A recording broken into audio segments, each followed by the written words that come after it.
اے پروردگار، تو اس روز جس کے آنے میں کچھ بھی شک نہیں سب لوگوں کو اپنے حضور میں جمع کر لے گا، بے شک اللہ خلاف وعدہ نہیں کرتا۔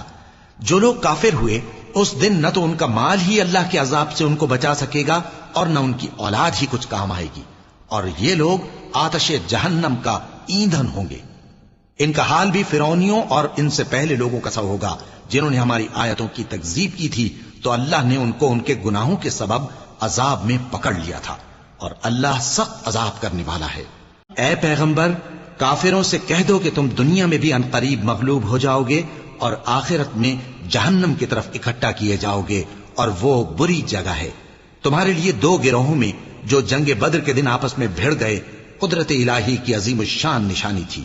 ایک گروہ مسلمانوں کا تھا، وہ اللہ کی راہ میں لڑ رہا تھا، اور دوسرا گروہ کافروں کا تھا، وہ ان کو اپنی آنکھوں سے اپنے سے دگنا مشاہدہ کر رہا تھا۔ اور اللہ اپنی نصرت سے جس کو چاہتا ہے مدد دیتا ہے۔ جو اہل بصارت ہیں ان کے لیے اس واقعے میں بڑی عبرت ہے۔